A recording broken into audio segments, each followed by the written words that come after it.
Welcome to News from Mars, because Earth news is crap.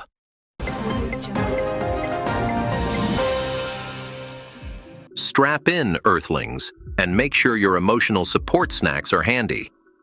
This week, your political planet served up a 5-alarm dumpster fire soaked in hairspray and dipped in expired patriotism. First up, in the ever-spinning reality show called America's Next Top Dictator, your orange overlord took a break from whispering into his Diet Coke to host peace talks during a drone strike. That's right.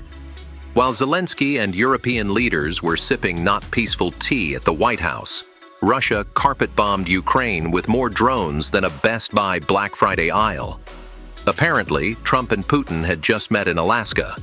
Because if you're going to discuss war crimes, what better place than Sarah Palin's backyard? Putin rejected a ceasefire and demanded Ukraine hand over Donetsk like it's a free sample at Costco.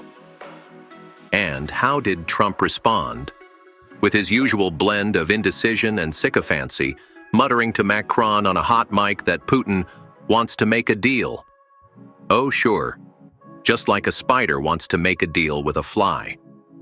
Meanwhile, the Trump administration has revoked the security clearances of 37 officials. Why? For allegedly politicizing intelligence, aka doing their jobs.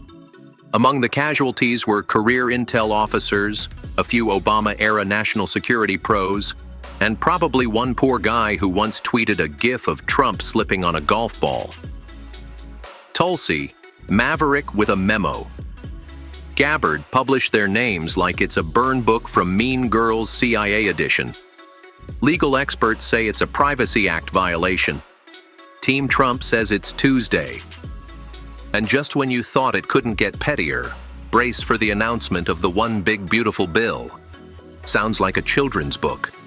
In reality, it's funding a black border wall. Yes, black. Because if you can't stop migration with policy, maybe try Vantablack paint and see if heatstroke does the job. Apparently, the new strategy is build the wall, paint it black, hope for the best. Homeland Security says the color makes it harder to climb. Martian translation? The wall's now a security system and a cooking surface, 2 for 1. While the wall bakes, Trump's waging war on democracy with crayons.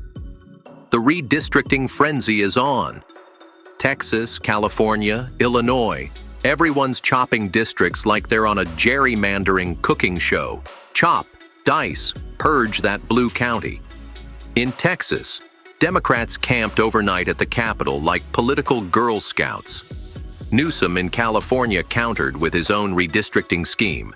And somewhere in the background, Jack White screamed, "Use my song." Trump wants red states to pass their gerrymander maps yesterday. Why? Because nothing says fair election like voter maps shaped like a spilled milkshake. And then there's mail-in voting, Trump's favorite scapegoat since mirrors stopped working for him. He claims Putin told him it's corrupt. Fantastic. We're outsourcing Democratic advice to a man who rebrands dissenters as disappeared. Trump says he's drafting an executive order to ban mail-in ballots, because of fraud, of course. No proof. Just vibes and one possibly misunderstood Jimmy Carter quote. Now let's time warp to the citizenship corner, where USCIS now wants immigrants to prove they're morally excellent. Not just good. Not pays taxes and avoids arson. We're talking volunteer firefighter while curing polio levels of good. Applicants with unpaid parking tickets? You're out. Liked a meme that could be anti-American? You're out. Had the audacity to be poor and brown in the same decade? You're probably building the Cornhusker Clink from inside. Ah, yes, the Cornhusker Clink, Trump's newest immigrant holding facility. Because nothing says land of the free like a detention center named after agricultural nostalgia.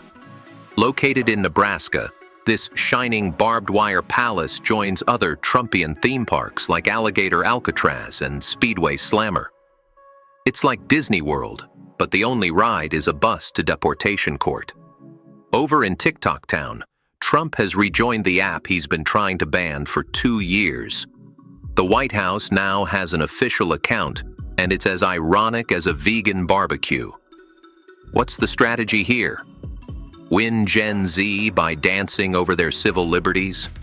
And in a galactic twist, Trump's threatening to slap a 300% tariff on semiconductors. Because nothing boosts tech growth like slapping tariffs on the global chip supply while screaming, "Build here," into a wind tunnel. Apple CEO Tim Cook just blinked 3 times, which we assume means send help. Meanwhile, in the world of guns and contradictions, New Mexico's 7-day gun waiting period has been blocked. Apparently, delaying a gun sale by a week is unconstitutional, but blocking a voter for using mail-in ballots is election integrity. And finally, in cultural news, Trump thinks the Smithsonian talks too much about slavery. He wants museums to balance the narrative. Because God forbid American history makes anyone feel bad for 5 seconds. Let's replace exhibits with MAGA hats and call it the Hall of Selective Memory. Closing out with the galaxy's biggest surprise. Mark Hamill, the Luke Skywalker of your sad Earth saga, almost left the country after Trump's re-election. His wife talked him out of it. Because when the Death Star rises again, someone's got to keep swinging a lightsaber. And remember, European leaders only came together because of Trump's chaos. In trying to destroy the West, he accidentally united it. That's like setting your kitchen on fire and winning a Michelin star. That's it from News from Mars, where we stare into the abyss of human politics, and the abyss responds with a press release from Kristi Noem. Tune in next time, when Elon Musk builds a Neuralink TikTok hybrid, ICE opens a detention center in the shape of a bald eagle, and Trump accuses Canada of harboring woke glaciers. News from Mars, because when Earth leaders speak, the galaxy cringes.